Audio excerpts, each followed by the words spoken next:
नमस्कार साथियों, मैं अनीता श्रीवास्तव आपका हार्दिक अभिनंदन करती हूँ। श्रीमद् वाल्मीकि रामायण में आज का प्रसंग है माया रचित श्री राम का कटा मस्तक दिखाकर रावण द्वारा सीता को मोह में डालने का प्रयत्न। राक्षस राज रावण के गुप्तचरों ने जब लंका में लौटकर यह बताया कि श्री रामचंद्र जी की सेना सुवेल पर्वत पर आकर ठहरी है और उस पर विजय पाना असंभव है, तब उन गुप्तचरों की बात सुनकर और महाबली श्री राम आ गए, यह जानकर रावण को कुछ उद्वेग हुआ। उसने अपने मंत्रियों से इस प्रकार कहा, मेरे सभी मंत्री एकाग्रचित होकर शीघ्र यहाँ आ जाएं।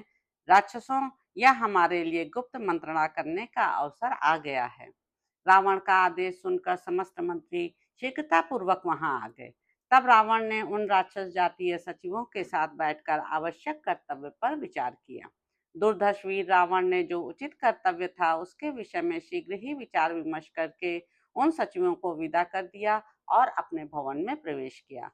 फिर उसने महाबली महामायावी माया विशारद राक्षस विद्युत जिनको साथ लेकर उस वृंदावन में प्रवेश किया जहां मिथिलेश कुमारी सीता विद्यमान थी। उस समय राक्षस राज रावण ने माया जानने वाले विद्युत जिन से कहा, हम दोनों माया द्वारा जनक नंदिनी सीता को मोहित करेंगे। निशाचर, तुम श्री रामचंद्र जी का माया निर्मित मस्तक लेकर एक महान धनुष बाण के साथ मेरे पास आओ। रावण की यह आज्ञा पाकर निशाचर विद्युत जिन ने कहा, बहुत अच्छा। फिर उसने रावण को बड़ी कुशलता से प्रकट की हुई अपनी माया दिखाई। इससे राजा रावण उस पर बहुत प्रसन्न हुआ और उसे अपना आभूषण उतार कर दे दिया। फिर वह महाबली राक्षस राज सीता जी को देखने के लिए अशोक वाटिका में गया।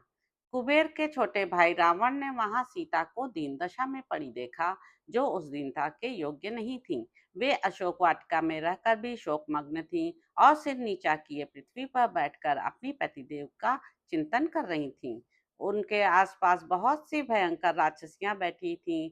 रावण ने बड़े हर्ष के साथ अपना नाम बताते हुए जनक किशोरी सीता के पास जाकर धृष्टतापूर्ण वचनों में कहा, भद्रे, मेरे बार बार सांत्वना देने और प्रार्थना करने पर भी तुम जिनका आश्रय लेकर मेरी बात नहीं मानती थी, खर का वध करने वाले वे तुम्हारे पतिदेव श्री राम समर भूमि में मारे गए। तुम्हारी जो जड़ थी सर्वथा कट गई। तुम्हारे दर्प को मैंने चूर्ण कर दिया। अब अपने ऊपर आए हुए इस संकट से विवश होकर तुम स्वयं मेरी भार्या बन जाओगी। मूढ़ सीते, अब यह राम विषयक चिंतन छोड़ दो। उस मरे हुए राम को लेकर क्या करोगी? भद्रे, मेरी सब रानियों की स्वामिनी बन जाओ। मूढ़े, तुम अपने को बड़ी बुद्धिमती समझती थी ना। तुम्हारा पुण्य बहुत कम हो गया था, इसलिए ऐसा हुआ है। अब राम के मारे जाने से तुम्हारे जो उनकी प्राप्ति रूप प्रयोजन था वह समाप्त हो गया। सीते, यदि सुनना चाहो तो वृत्तासुर के वध की भयंकर घटना के समान अपने पति के मारे जाने का घोर सुन लो। कहा जाता है राम मुझे मारने के लिए समुद्र के किनारे तक आए थे। उनके साथ वानर राज सुग्रीव की लाई हुई विशाल सेना भी थी।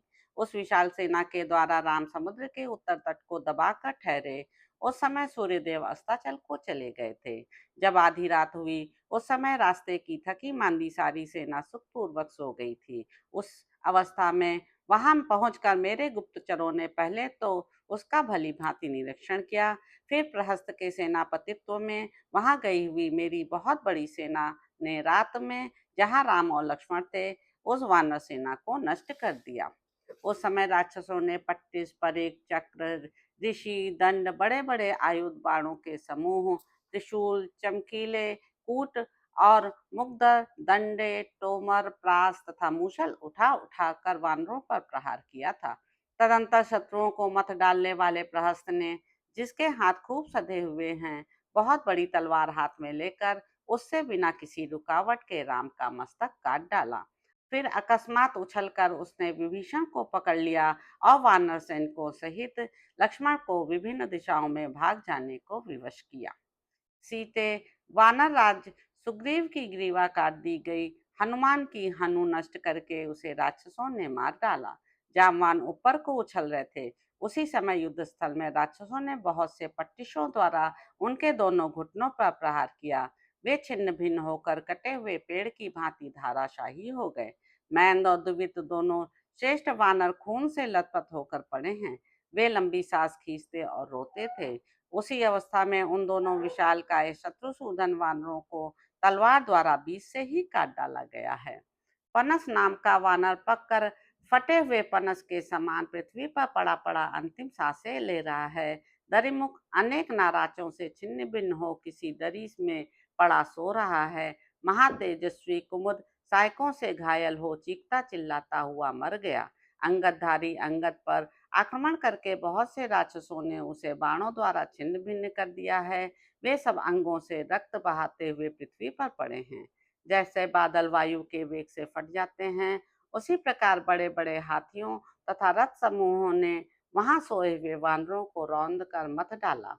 जैसे सिंह के खदेड़ने से बड़े बड़े हाथी भागते हैं, उसी प्रकार राक्षसों के पीछा करने पर बहुत से वानर पीठ पर बाणों की मार खाते हुए भाग गए हैं। कोई समुद्र में कूद पड़े और कोई आकाश में उड़ गए।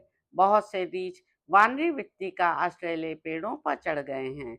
विकराल नेत्रों वाले राक्षसों ने इन बहुसंख्यक भूरे बंदरों को समुद्र तट, पर्वत और वनों में खदेड़ खदेड़ कर मार डाला है। इस प्रकार मेरी सेना ने सैनिकों सहित तुम्हारे पति को मौत के घाट उतार दिया। खून से भीगा और धूल में सना हुआ उनका यह मस्तक यहाँ लाया गया है। ऐसा कहकर अत्यंत दुर्जय राक्षस राज रावण ने सीता के सुनते सुनते एक राक्षसी से कहा, तुम क्रूर कर्मा राक्षस विद्युत को बुला लाओ, जो स्वयं संग्राम भूमि से राम का सिर लेकर यहाँ आया है।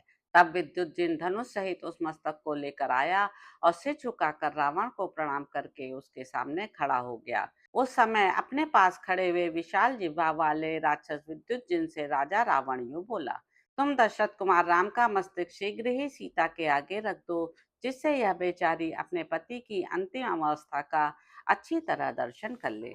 रावण के ऐसा कहने पर वह राक्षस उस सुंदर मस्तक को सीता के निकट रखकर तत्काल अदृश्य हो गया। रावण ने भी उस विशाल चमकीले धनुष को यह कहकर सीता के सामने डाल दिया कि यही राम का त्रिभुवन विख्यात धनुष है। फिर बोला, सीते, यही तुम्हारे राम का प्रत्यंचा सहित धनुष है। रात के समय उस मनुष्य को मारकर प्रहस्त इस धनुष को यहाँ ले आया है। तब विद्युतजन ने मस्तक वहां रखा। उसके साथ ही रावण ने वह धनुष पृथ्वी पर डाल दिया। तत्पश्चात वह विदेह राजकुमारी यशस्विनी सीता से बोला, अब तुम मेरे वश में हो जाओ। तो इस प्रकार साथियों, युद्ध कांड में निहित 31वां सर्ग यहाँ पर समाप्त होता है। इसके अगले अंक में आप जानेंगे कि श्री राम के मारे जाने का विश्वास करके सीता का विलाप तथा रावण का सभा में जाकर मंत्रियों के सलाह से युद्ध विषयक उद्योग करना। तो अब आपसे अगले अंक में मुलाकात होगी। मेरे YouTube चैनल संवाद विद अनीता को लाइक करें, शेयर करें, सब्सक्राइब करें। धन्यवाद साथियों।